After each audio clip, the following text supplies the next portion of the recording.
break a leg.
All right, hello everyone, and welcome to today's discussion on credit scoring in the age of big data.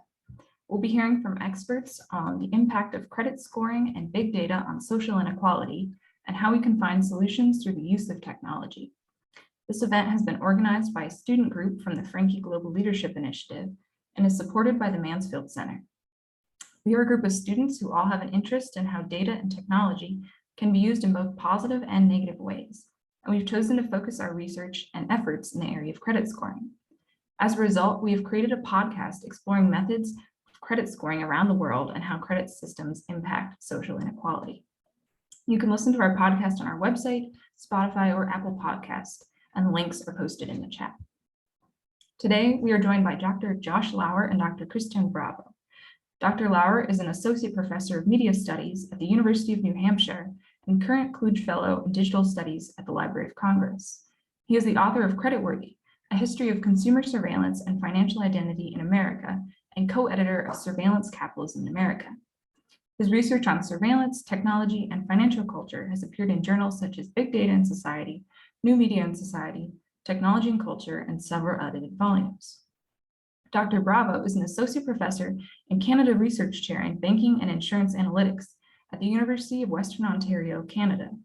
His research focuses on the development and application of data science methodologies in the context of credit risk analytics. He has over 50 publications in high-impact journals and conferences in operational research and computer science, and serves as an editorial board member in applied soft computing at the Journal of Business Analytics. He is the co-author of the book Profit-Driven Business Analytics, with editions in English and Chinese. I will be the moderator today, and my name is Betta Lyon-Del-Sordo. I'm part of the student group running this event, and if you have any questions for our speakers, you can submit them into the Q&A box at the bottom of your screen, and we'll try to get them answered. Now to begin, Dr. Lauer, could you please explain a little bit more about your research into the history of credit scoring in the United States and the impacts that the system has had on consumers? Yes, well, thank you for inviting me to the event. I'm really happy to be here. I started out with an interest in credit scoring when I was a graduate student about 15 years ago. And I was beginning to ask questions about how Americans talk about money. And I was especially interested in the money taboo among Americans. And one of the things I quickly discovered, because it's a taboo, is there wasn't very much discourse to study. People didn't talk about it. So I thought that I would look for a place where money, personal finance was discussed, and that led me to credit bureaus. And then I soon realized that there was very little information about the history and development of credit bureaus, which began the beginning of a PhD dissertation and later a book, and other projects related to credit scoring. But one of the things that I learned in the process is that the problem of quantifying and communicating credit risk is something that began in the United States in the 1840s. And so it's not new at all. Credit scoring, the way we think of it in credit reporting, is something that has deep historical context. And the first credit bureaus devoted to consumer credit reporting and consumer credit risk opened in the 1870s, so also very old.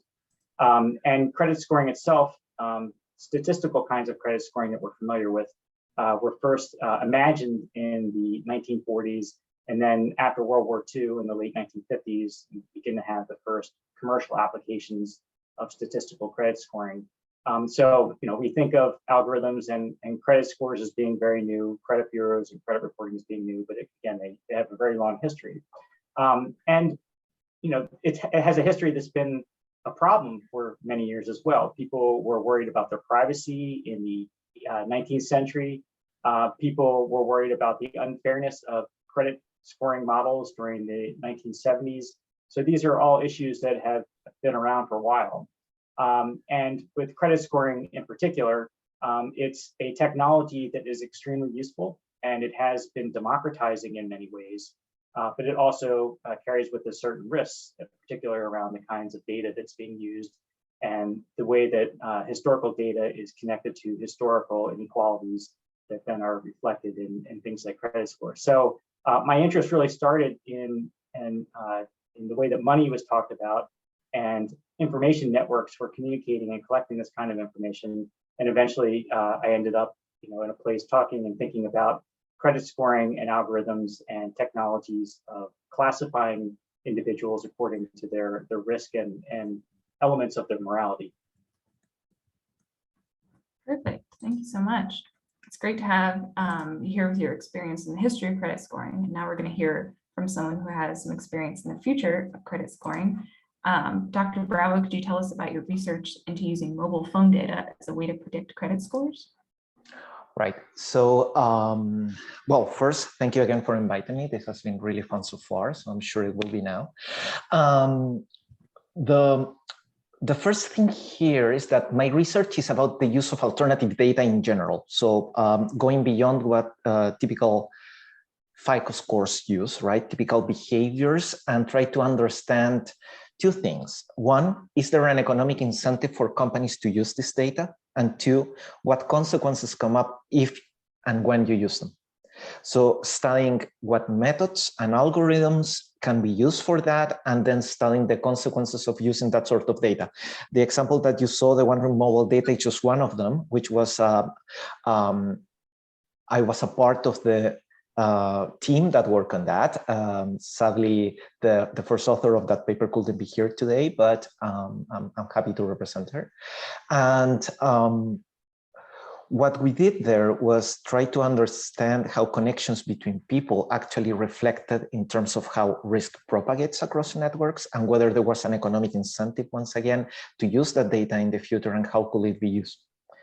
I'm sure that we'll talk a little bit more about that as the conversation evolves, but the whole point there is that there was a strong signal there regarding the support networks that people had. And I think it correlates with a little bit of what Josh mentioned, how this can also be a reflection of certain characteristics that we do not want to discriminate for, right?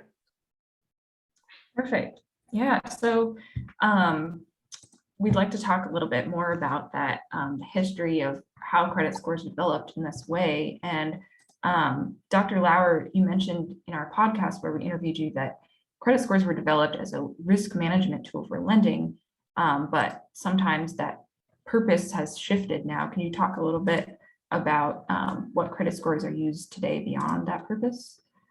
Yeah, so early credit scoring was really designed to decide whether or not somebody was given a loan. Whether it would be a credit card or it would be a personal loan. It was really one decision that was being made at the point of application. So you apply for a credit card and you either are accepted or you are not. The credit scores have changed, and certainly during the 1980s and 1990s, they began to be used for other things, including evaluation of existing accounts. So it's not just a matter of whether or not you are accepted for a credit line, but then your account is continually monitored and reevaluated, and your credit limit can be adjusted up or down, your interest rate can be adjusted. And one of the things that's interesting about that is that you might have a credit card with a particular bank, and your behavior, your repayment behavior with another lender could affect the way that particular bank treats you, whether favorably or less favorably. So the broader point is that credit scores start out with a very specific, isolated kind of purpose, and then become much more relevant in all kinds of lending relationships, in all lending relationships. And then even beyond that, FICO and many of the major credit bureaus started to develop their own risk models to evaluate other things like whether you were likely to be a profitable customer over time. So whether or not you were going to generate fees and interest over time, not whether or not you were going to simply repay your debts. And then we think of a FICO score, your credit score, as being one thing, but actually there are hundreds of risk models used for specific kinds of credit lines. So there's a specific model used for mortgages, a specific model used for auto loans, a specific model used for installment loans and other kinds of credit lines that someone might have. So so really, the idea of a credit score is as this one thing, this single thing that each person has is not quite accurate. It's really a suite of credit scores, multiple scores that are being used, and some of them are being used to evaluate credit risk, and some of them are being used to evaluate other things like identity fraud or other aspects of a consumer account in terms of profitability that can be used in addition or alongside credit scores. Yeah, that's all very interesting. And Dr. Bravo, could you comment on that kind of dynamic between credit scoring as a way for the developments in credit scoring? Do you think that sometimes are they to benefit the consumers and make things more equal, or can they also be developed and research can go towards just making it more profitable to the lending businesses? Do you notice anything there? Yeah, so regarding that, I think that there is an important point to make there. So the alternative to credit scores used to be person-to-person evaluation, and that was way worse, right? In terms of discrimination. So it used to be that basically how you looked and the way that you could sell your idea was all that you need. Credit scores as a tool have served and have allowed to reduce the cost of accessing funds in the financial system. And I think that you may disagree with this, but the economic view is that that's a valuable thing. Otherwise, we would not get mortgages, we would not buy cars, right? So there are many things where having these financial services and financial products actually allows for better well-being of people in an economy. That said, and as Josh mentioned, credit scores are a very useful tool that can be misused in many ways. Josh mentioned on his podcast the use of this for insurance, right?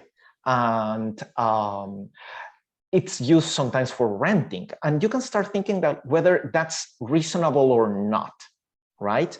And also, how are we measuring that for every specific person, and how that affects their well-being down the line is something that now we are very much concerned about that we weren't before. It used to be that a concept called fairness through unawareness was the reigning concept. Basically, do not use the variables that you think are damaging, but how those variables actually correlate to many others. For example, the use of neighborhood, right? Even though your specific zip code is illegal. Even if you move it up, you can see how in the US that seems to be, you aggregate that still seems to be related to ethnicity, for example. So you are using it anyway. And we can see that credit scores discriminate against certain populations that we do not want them to be discriminated against. And they require some very complex statistical modeling and also some very sensible modelers and regulators, all of them working at the same time for it to not happen. And I don't think we're there yet. I don't think that neither from a regulatory point of view, nor from a practitioner point of view, nor from a societal point of view, we are at the point in which we understand exactly how credit scores impact all of these groups and what are the best measures for that. Yeah, exactly. I mean, you covered a lot of the ideas we want to talk about today. Is that, the idea of credit scores shifting away in some places from just risk management to trying to predict people. Sometimes they're used in hiring and housing and insurance, and also, yeah, has the system overall become more discriminatory or less discriminatory? And with these new advances in technology, and how can we make sure they're used in the right way, and what kinds of regulations need to be in place? So we'll try and get to all of those today if we can. And so, yeah, Dr. Lauer, or Dr. Bravo, if you've got something else. Can I make a very quick comment, please? Yes, of course. One thing, though, is that credit scores and any statistical model that's used for predicting something is discriminatory by definition, right? They will, but that does not mean is discriminatory in an illegal or undesirable way. So credit scores will always separate a good borrower from a bad one, right? That's the point. But they can also come with a whole bunch of other consequences. And that's what makes this tricky. We cannot make a model that does not discriminate. Otherwise, why are you creating a model? The question is, how do you ensure that that discrimination does not discriminate against groups that you want to protect, or you want to have more egalitarian analysis, you see? So that's a very important subtlety that we need to be careful with. Yes, of course. Yeah, go ahead. Cristian's absolutely right about credit scoring being better than the old way, which was you literally went into a credit office, sat down with a credit manager, and the credit manager, usually a man, usually a white man, would look at you and try to decide whether or not you looked honest and trustworthy, like you would repay a loan. And so you can imagine the kinds of bias, prejudice that would have occurred in those circumstances. And not only that, it was inefficient. One person can only meet with a certain number of people each day, and they're making their own subjective decisions. With credit scores and automation, you can review hundreds, thousands of applications each day, and you can use the exact same formula for every single person, as long as the model is fair, at least objectively fair. Then that is a much better system that provides credit opportunity to many, many more people than simply having them sit before a single person who is going to adjudicate the whole thing. And Cristian also raises another issue that is also absolutely correct, that credit models are designed to discriminate. That is their purpose. They're trying to decide who is most likely to repay a loan and who is least likely to repay a loan. They're essentially rankings, rank ordered in terms of who's most likely to repay and who's least likely to repay. And the scores reflect, a quantification of that and a way to establish cutoff scores beneath which, a threshold might be too low, or the risk might be too high. And the other issue that Cristian points out, which is correct, is that there's a difference between the kinds of discrimination that a lender is doing in terms of risk modeling for the specific purpose of lending money or goods, and other problems that exist in a social and historical context. So in the United States, currently, whites and Asians on average have a higher credit score than Blacks and Latinos on average. So everything else being held the same. So how can you explain that? If all things are equal, why are some racial groups, some ethnicities have a higher credit score on average? And the answer that I think most people have is that it's a reflection of historical inequalities and lost opportunities. There was an argument in the 1970s when bankers were defending the use of credit models, and they were using different variables, and so it isn't the same system they're using now. But the bankers were explicitly saying to the government, you can't hold us responsible. If there's discrimination in the United States and Blacks and women have lower credit scores than white men, it's not our fault. We're just using data that exists in the world. And if there's prejudice out there, yes, that might show up in the model, but you can't blame the banks for discrimination in entire society. So this has been a problem that designers of credit scores and regulators and policymakers have been trying to address and balance for a long time.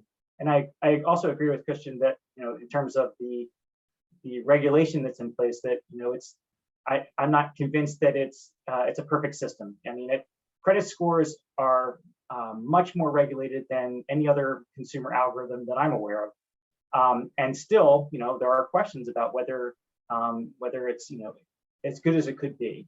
And this is a very narrow problem of credit risk. It's just the problem of whether or not a person will repay a loan. You can think about all the other risk algorithms that are being used, and algorithms are used to deliver content and to sort audiences and users, and none of those algorithms are regulated. So you can imagine the other kinds of unintentional discrimination and unintentional inequality that might exist. And I would just add that I don't think that discrimination is willful. It's not intentional. It's part of a reflection of the data, and it can get into systems and cause problems.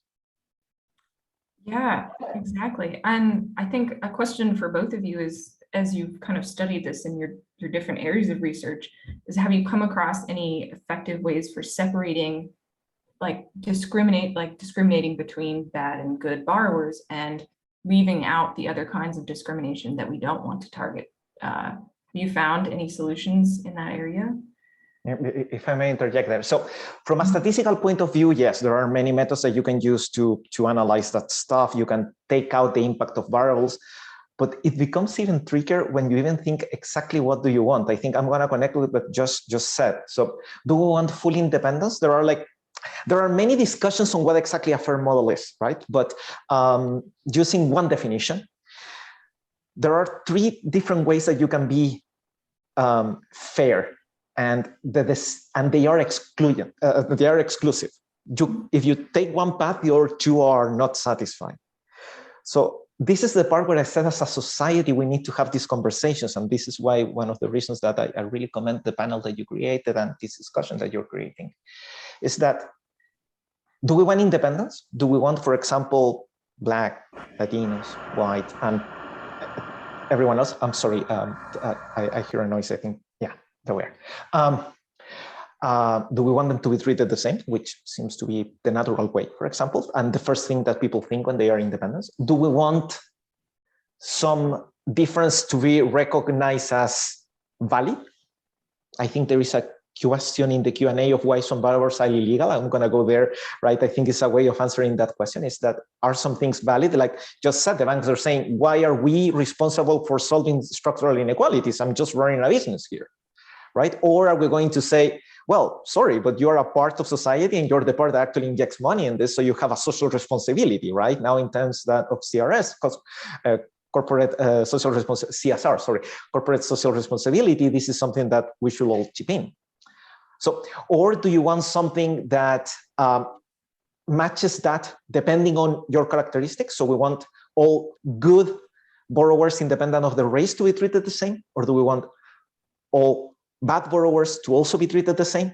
You see, so it's tricky. It's a complex, difficult question to answer that we need to make a decision. I said, well, let's be independent. That will have a cost, a very real monetary cost for the system. Let's fix in independence, given these structural inequalities, will have a consequence in a higher number of losses for financial institutions, and in general, a little bit more unstable financial system. But it will reduce these structural inequalities that now credit scores are perpetuating, are helping to continue. Because if you come from an underdeveloped part of America or Canada or wherever, then you have a harder time getting access to loans. Then you have a harder time getting a mortgage. Then you have a harder time getting a car. And we all live in North America. We know what this means. And how can that complicate getting a better job, getting a better situation, having more mental health? You see? So this is exactly what I think we refer to when we think like, are there methods? Yes, there are. But we need to decide as a society, what do we want to happen? Yeah, that's the question. Dr. Lauer, how would you answer that? What do we want as a society? How do we choose? Well, I think Christian's exactly right. I mean, it's so, I'm not a mathematician. I'm not a computer engineer, but we have an idea that we can create a neutral, objective system that is fair for everybody, that is blind to the kinds of social and moral qualities that we find to be subjective and discriminatory. But the problem is always the data that we use to make these decisions. And the data is not just historical; it's based on past things that people have done and groups of people that have done, which makes it difficult to predict what people will do in the future, because they might do something different, and you're being held to something that's happened in the past. But even more, it's very difficult to sort out the kinds of things that have happened in the past and to make them right in the future, if the only data that you can use is data that comes from the past and is shaped by the kinds of problems that you might want to solve in the future. So it's a very difficult problem. I think that people who are working on this problem have good intentions and certainly want to have more objective and more equitable outcomes. But it's very difficult to do without, as Cristian was pointing out, loading the model in some way to compensate for things that may have been a problem in the past, to level the playing field going forward. Yeah, and do you think there are any regulatory solutions in that area? Do you think, is this like a policy problem or a regulation problem that can it be solved from that angle?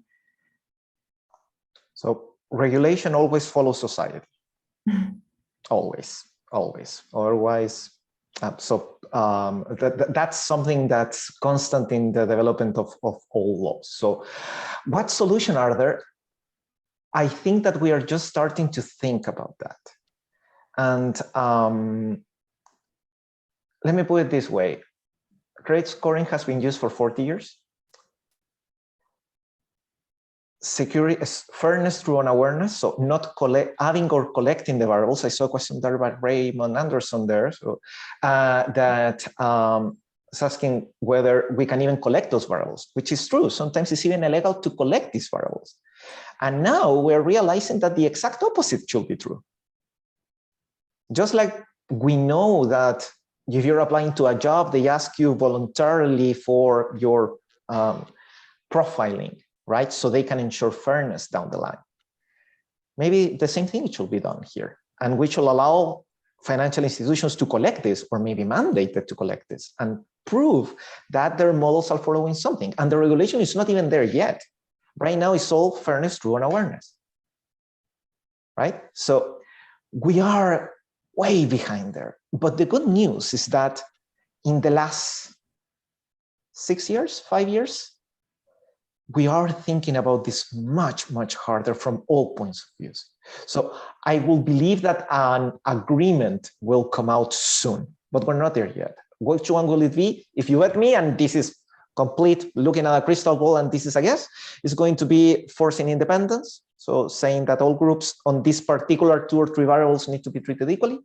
And banks will need to prove to the regulator, just like they do a stress test today, that where they calculate the risk, right, seeing potential economic shocks, they will need to stress their models in order to check whether their patterns, right, are satisfying some fairness criteria that will be enshrined in regulation. That will be my guess, but again, I guess.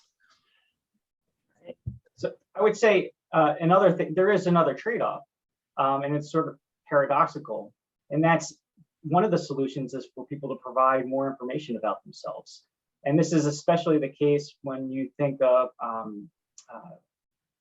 individuals who have thin credit files, who are people who are not part of the formal mainstream banking system, or they don't produce enough records that are collected by credit bureaus, which can then be processed by credit scoring models.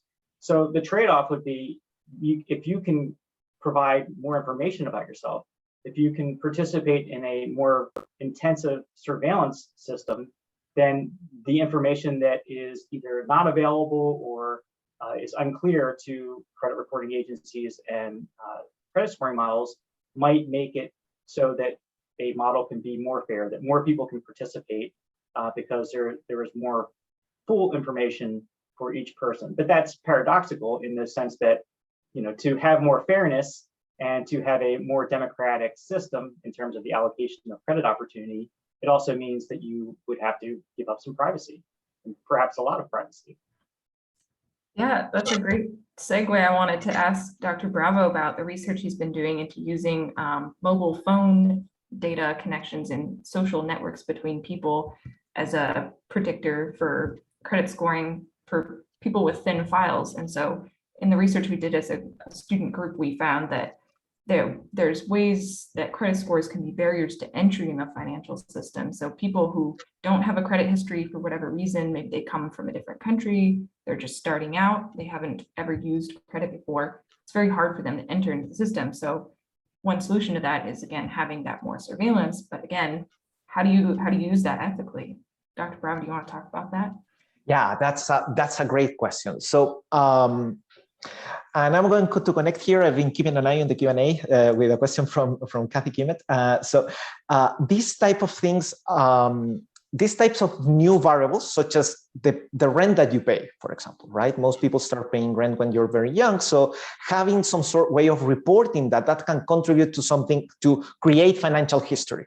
And that will help people like you to get into the market, right? So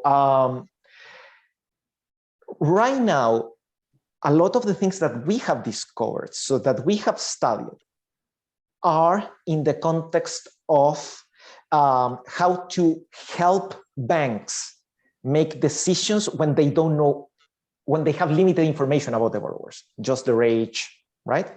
And in particular, mobile phone was or connections, because there are more connections. Other groups have then taken this and studied many other things. So a group studied transferences between them. Another one studied connections between companies. So this can be used in many ways. We use it in particular for mobile phones, but many other examples appear. What happened there is that we realized that this was a very strong signal of financial support, of your support network at the end of the day. But then you enter this ethical conflict, right? Because if you come from a less, from a place with less means, your support network is going to be less strong than someone that comes from a more well-off family, right? Or friends or whatever. That means, and the consequence of that immediately is that if we use this without any safeguards, immediately we will be making the structural differences hard. Something that we didn't see, that's true for America, for the US, it's not really true for the country where we created this, but was that also most people tend to focus for their own ethnicity for friendships. There is something like 70% of all Americans only have friends from, there was a statistic about that it was a critique that we received many years later after we published the paper, or not many years, the paper is only been out for 3 years, but you know what I mean. So we received it later. And it was an interesting conclusion that we didn't consider because that wasn't the reality where we were. So that's something to consider too when you're using this. Our proposed solution had two factors. One was do not damage anyone, do no harm with this information. So basically, if someone was to be discriminated against, then don't use that information and use a traditional credit score, right? But second, that can only be the case if no one else, if this is not a zero-sum game. If giving loan to someone means someone else doesn't get it. And that's a reality for most banks, not for private capital. So I will be a little bit wary on fintech using this, mostly work on private capital, in which one loan to someone means someone else doesn't get it. A bank basically creates or destroys money with some very wide regulatory environment there. So that risk is a lot lower. So with those two things, I think that this information can help. But I think that that's just for my paper, but the lesson here, and hopefully the lesson I will want users to have, is whenever you're using some new source of information, always give it a very deep thought on what can happen here, right? Are you confounding some effect? And this is, as Raymond was asking, this is something that requires you to really know your customers regarding sacrificing or measuring these factors and maybe sacrificing some privacy and educating people that this is for the best. I mean, and that requires also a very strong regulatory environment that says that banks will collect this mandatorily, for example. Let's go to the extreme here. We make all banks mandatory collect all of this. And they are doing it because we want to make a fairer system. They are not doing it just because they want to discriminate even harder. Whether that's enough or not, I don't know. Think about the census and the question of asking about citizenship or ethnicity in the census, right? And how it's ethnically marginalized groups are underrepresented in the census because people fear that if they are truthful to that, they are going to be discriminated against. So there are many structural things here that go even down below to feelings. So when tools that are designed to supposedly create better policies for all those groups underrepresent these groups precisely because of fear of discrimination down the line.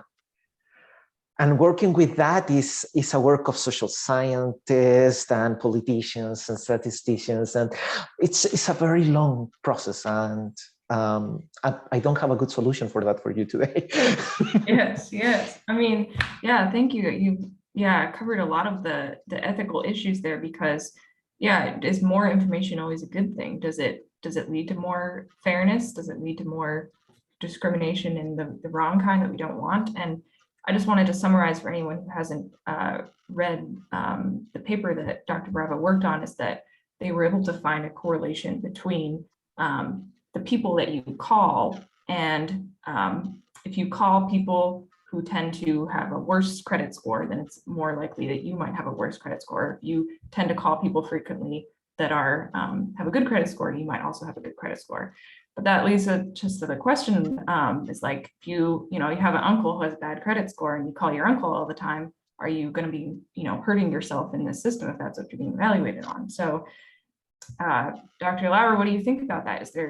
How can information like this be used ethically? Do you think it would be better to include more information in this way? Or in terms of surveillance, is it good? Is it bad? What do you think? Well, it's another paradox because the way the statistics works is to have large data sets and then to use them to make predictions about individuals. But of course, each individual is their own person. And so the situation described, the person who has the good credit score who's calling the uncle who has a poor credit score, it's conceivable under a system like that, someone in that case, suffers a consequence because of their communication with that uncle.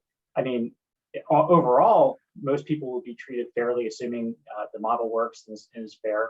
But it's always possible that individuals in any statistical model are treated unfairly or treated in some way that isn't an accurate reflection of their true risk or what their actual prospects are. And in a silly way, I mean, we encounter this kind of false prediction all the time when we see ads for strange things in our social media feed, and you think, well, why would they think that I'd be interested in this? And there's some signal that was received that was misunderstood or put you in a group that you didn't necessarily belong in. So there's that tension between the individual and the group, which is certainly a trade-off in terms of thinking about algorithmic decision-making versus individual decision-making. And I would certainly in the case of credit, prefer credit risk models rather than sitting in front of a credit manager and forcing people to have decisions be made that way.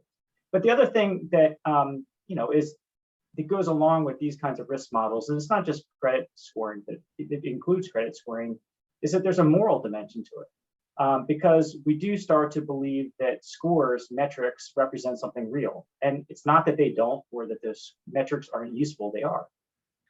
But they can become a kind of a proxy of its own for a category of someone's worth, whether they're trustworthy, honest, responsible, the kind of person that you would want to associate with.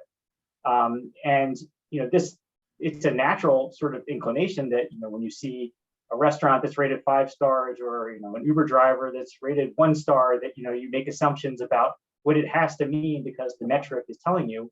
and that is the purpose, of the metric. But it can, especially in the case of credit scores, it could stand in for a person's entire sense of honesty and social value. And this is something that has, a long history in the United States, where credit scoring and credit evaluation was absolutely tied to morality. Your credit worthiness was a reflection, a literal reflection of your personal character, whether you are a moral and honest person. And I would argue that, that relationship between trust in repaying a debt and trustworthiness as, as a person, a social actor, are still, connected in sort of intuitive and, social ways. Again, it's not to suggest that credit scores are not useful or that they shouldn't be used. It's just that, as with most metrics, there is that risk, and it's something that we have to be careful about in terms of thinking of people as the sum of their score. Yeah. And one of the topics we wanted to talk about with all of this is how this changes around the world and how different countries approach this problem differently. So we wanted to ask you both about if you have any experience with credit systems in other countries. I know, Dr. Bravo, you've lived in a few different places. Could you comment on any knowledge you have about how regulation differs in different countries, or what credit scoring is used for in different countries? I know you mentioned the Basel Accords as one regulatory instance, but do you have anything else? Yeah, so several things there. So the European regulation is a lot more strict on the imposition of using credit scores on banks than the American regulation is, right? So what that means is that there is an international umbrella of the Basel Accords, where the Dodd-Frank Act is the realization of that in the US. Canada has a different law, and every other country has a different law as long as they have signed on to Basel, which is basically mandatory if you want to play in the modern world, in the modern banking system. So most people do that.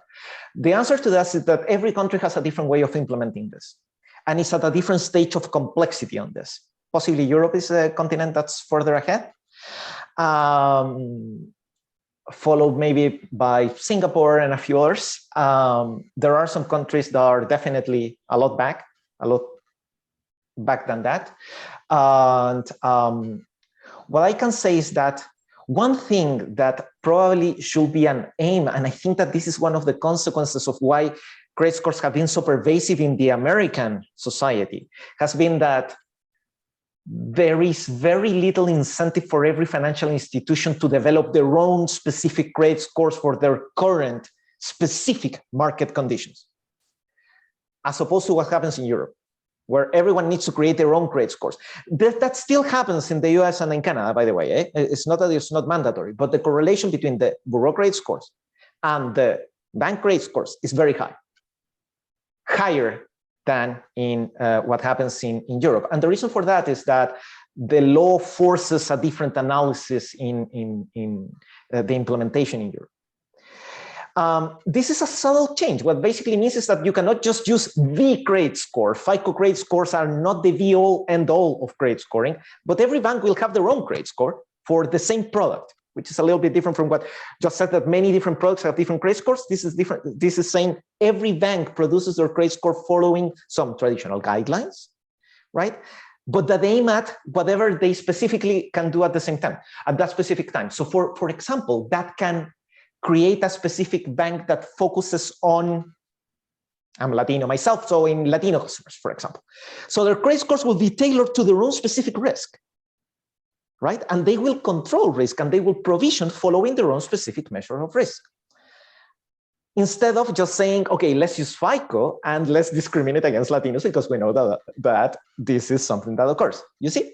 So that sort of solutions and subtleties in the regulation can create different situations and more competitive environments, right?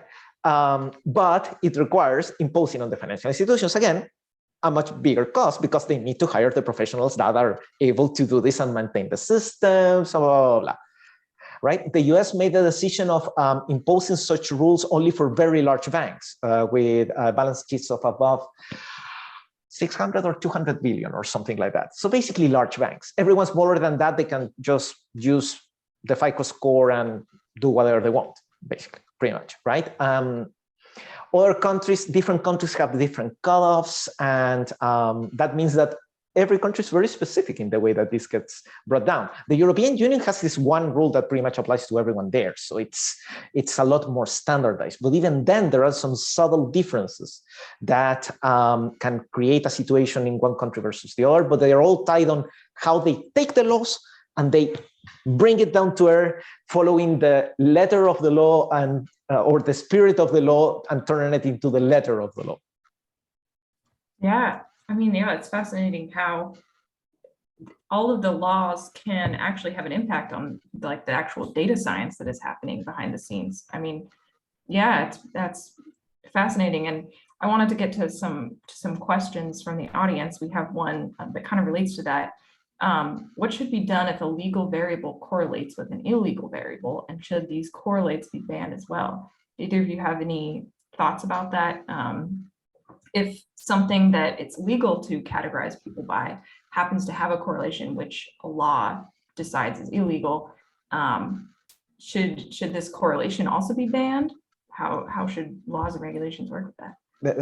This is what I mentioned. Right now, this is not in the regulation. Right now is fairness, true, and awareness. It's don't include directly the variables, but don't also study all the correlations and remove them in detail. In detail, right? And that's the reason why credit scores are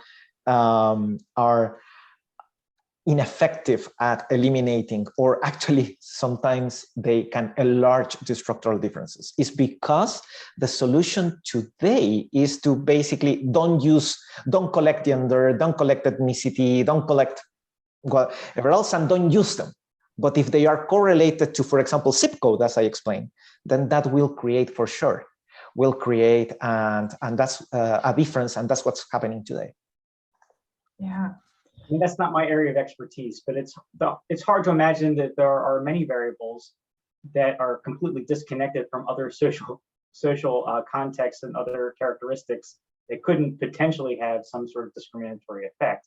And of course, the idea would be to minimize that as much as possible, or at least know what the problems or potential problems are, so that they can be addressed in the development of models.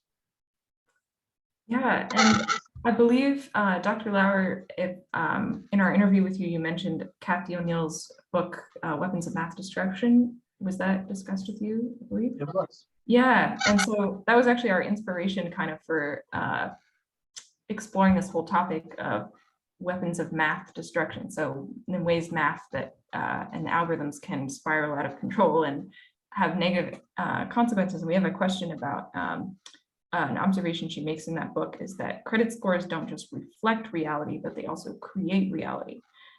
So that your credit score is not just a measure of you, it also produces you as a particular kind of person and produces the particular world you experience. What do you think about that? How do we differentiate between credit scores just auto-generating this new version of reality? And that's one of the problems that I was suggesting in terms of thinking about metrics as morality. It's not just that a credit score affects your life chances in real ways. Whether you get an apartment, you pay more for a car, pay more for a house, but it also says something about the kind of a person that you are, and whether you're a trustworthy person or not. One of the other things I was just going to point out in terms of the context of different countries and the way that credit information and credit scores are regulated is that it also touches on the question of who is going to run the credit bureau, and especially in the United States, that's an issue that comes up periodically about whether or not private commercial credit bureaus are the best institutions in the United States, and could they be better, more effectively run by a government agency, which is the case in some other international contexts. And that's another problem that has pros and cons. I mean, do you want to give all of your information to the government, or do you want to trust all of your personal information in the private sector?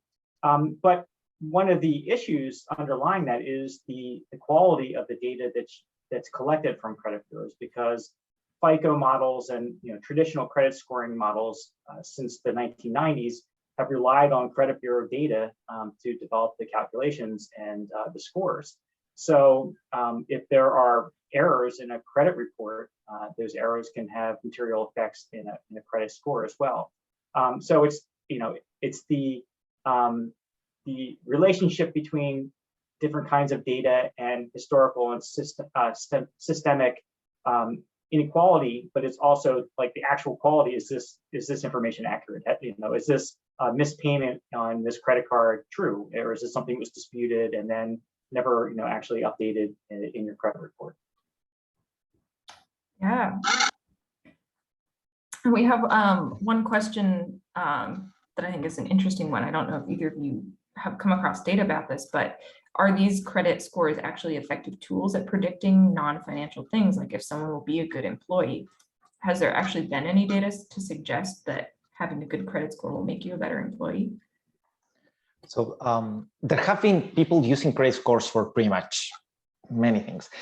For good employees itself, I haven't seen that specifically. There is a whole area called HR analytics that now it's looking at what makes you a good employee. And please, the air quote marks of good and bad, it's absolutely subjective. So it's not a concept that we should use, but credit scores certainly are being used for many things, right?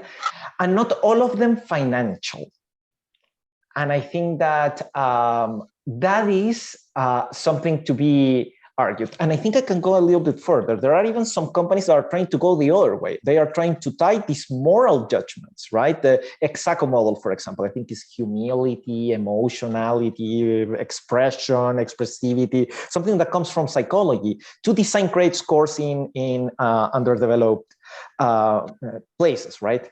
And they have found some correlations of willingness to repay.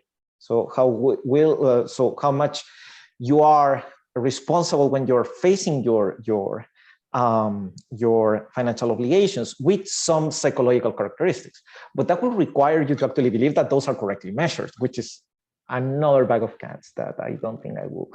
I think it escapes this panel in particular. So people have certainly tried. That will be the answer. That information has shown to be unreliable at best, I have to say, for something that is not purely financially related.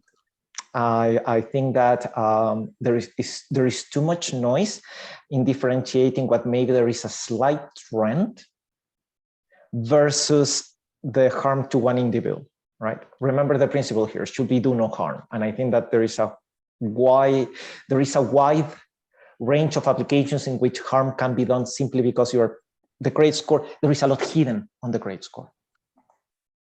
This issue is one of the things that makes the use of credit scores for insurance pricing very controversial. So it's been outlawed in the United States and in some states, but major auto insurance companies use a kind of credit score. It's a modified credit score to price auto insurance policies. Yeah. And you might ask, what is the relationship between whether or not you pay your bills on time and whether or not you're going to get in an accident and make a claim? And I think this is where you see the very slipperiness of thinking about credit scores in terms of morality. Is the kind of person who's irresponsible with their money also irresponsible behind the wheel in a car? And I guess the question, or one of the problems that comes up often in thinking about big data and thinking about algorithms is what is being measured. If you're just looking for correlations, there's not necessarily a theory behind why these things are related. It's just that we put these variables together, and there seems to be some sort of relationship between these characteristics and this outcome. I think that it would be very controversial, and it's something that that is often discussed, is whether or not the relationship has to have some sort of causal relationship to be valid or to be considered something that's equitable, because you can find spurious correlations between all kinds of things, and they can look very strong. And that is something that I would be wary of. And one of the reasons that credit scoring is actually exceptional and good compared to a lot of other algorithms, because it has a very narrow range of variables that at least in their present form, are directly related to repayment of debts. And so whatever problems there are with credit scoring, it's a pretty narrow range, and it's not just casting around for things that might be related to non-payment. Yeah, exactly. And I want to leave just a couple minutes for each of you to kind of summarize your thoughts today and kind of leave us with what can, each of us watching this, what can we do? Can we, what should we advocate for our wallet, with our vote? Is there anything that the general public can do to kind of make the system more equitable? Okay. Either of you. I guess I'll start. So yeah. If I can summarize everything that we've been talking about into a few things, is that first, a warning. The warning is there is a strong economic incentive on using new sources of data for improving credit scoring. And that is, my research has been unequivocal on that, is that when you just focus on the economic incentives, the incentives are there. That means that if it can be done, it probably will be, unless, so the solution has to come from society and regulation. Who to vote for, what to look for, I think that is way over my head probably. I think that just be mindful of the fact that this is ongoing, and there are many subtleties that are complex, hard to explain, hard to understand. And but it is mandatory for those who work on this, that do. For those of us who work on this, I develop credit scoring systems all day. Basically, that's what I do from a research point of view. So we need to be mindful of that. And given that there are economic incentives, it is going to be the ethical and moral conclusions of that and how we land as a society on a solution for this that will actually solve this, if we solve it. Thank you. Yeah, Dr. Lauer, what are your closing thoughts? Well, I think a conversation like this is wonderful because I think many people don't fully understand how credit scores work and the kinds of issues, the ethical issues that are behind credit scores. They understand that credit scores are important and it affects their life, but that there are issues, social issues and ethical issues that do have to be worked out. It's not just pure science with a right answer or a wrong answer. These are things that are developed by human beings who are fallible and have their own motivations, and certainly need to be included in conversations about how we want future algorithms and future risk metric systems to work. I would also say that credit scoring in some ways is like the canary in the coal mine if we're worried about algorithms in society, because algorithmic credit scoring models have been around for 40, 50 years. They're highly regulated in the United States. They have been for a really long time. And so one of the things in studying credit scoring for me is to look at it as a microcosm of other potential problems with algorithmic systems that are used to classify us, to determine the kinds of consumer that we are, the kind of audience that we are, the kind of user, employee, et cetera, that we are. So credit scoring can be a really useful way to begin to think about these larger issues. And one other thing that I would just add that makes it so difficult for the public is that since algorithms are tailoring information to each of us, we each get our own score, which is generally private. We're not sharing it with our friends and neighbors. We get content that only we see, or we get offers that only we know about. It's really hard to know if you're being discriminated against, because it's not like you go to the local bank and the guy who works there is a bigot and is going to discriminate against women or people of color. An algorithm works invisibly and individually, and that makes it an especially difficult problem in terms of individuals to recognize that there may be an issue and then want to engage to do something different.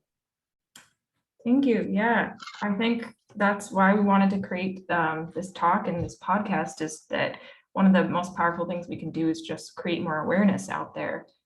If more people are aware of the things working behind the scenes that could be discriminating against them, or the better ways to maybe to do things better, and if there's other countries we can learn from. So yeah, we'd encourage everyone who's attending today to bring this up as a conversation with anyone if you know people who are in the industry, And you can listen to our podcast and share that with people you know as well. The links are in the chat. And Dr. Bravo has put his Twitter handle in there if you want to ask him questions as well. So yeah, thank you all very much. There'll be a short survey after this session. If you'd like to share your thoughts with us, we'd like to know if this has changed any of your opinions, anything like that. And thank you again, Dr. Bravo and Dr. Lauer, for joining us today. It's been a wonderful conversation. Thank you again for inviting me, and congratulations on the initiative. Thank you. Thank you.